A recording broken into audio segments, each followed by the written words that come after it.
नमस्ते, प्रणाम। चलो भाई, देखो अपने। खेसारी भैया जब से एग्रीमेंट के अंदर फंसे हुए हैं, लोग तरह तरह की बातें कर रहे हैं। कोई बोल रहा है कि अखिलेश कश्यप खेसारी भैया की लाइफ बर्बाद कर दिए, तो कोई बोल रहा है कि विवेक सिंह पैसा लेकर खेसारी भैया से एग्रीमेंट पर साइन करा दिए। अच्छा। और हाँ, इतना ही नहीं, खेसारी भैया एक बहुत बड़ा लेवल का मीटिंग भी रखे थे गोरखपुर में, आप लोग को पता होगा। उस मीटिंग में अपने जितने टीम के लोग हैं सभी लोगों को खेसारी भैया बुलाए थे, लेकिन एक बंदा उस मीटिंग में दिखाई नहीं दिया, जिसका नाम है विवेक सिंह। हाँ, खेसारी भैया के मैनेजर विवेक सिंह।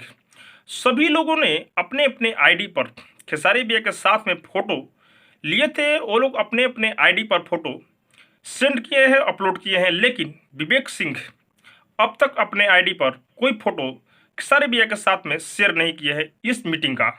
बंद करो, हाथ जोड़। तो सभी लोग ये बोल रहे हैं कि खेसारी भैया के टीम से विवेक सिंह को हटा दिया गया, क्योंकि ये बोलना जायज़ है, क्योंकि खेसारी भैया के साथ में विवेक सिंह कुछ दिन से नज़र नहीं आ रहे हैं और विवेक सिंह बहुत ही परेशान नज़र आ रहे हैं। उस दिन लाइव में भी विवेक सिंह आए थे तो बहुत ही परेशान नज़र आ रहे थे। यही सब देखकर लोग बोल रहे हैं कि विवेक सिंह को हटा दिया गया खेसारी भैया के टीम से।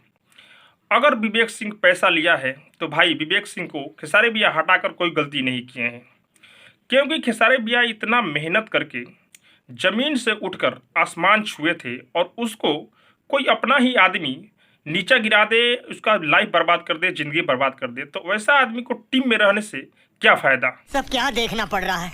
अच्छा है मैं अंधा हूँ।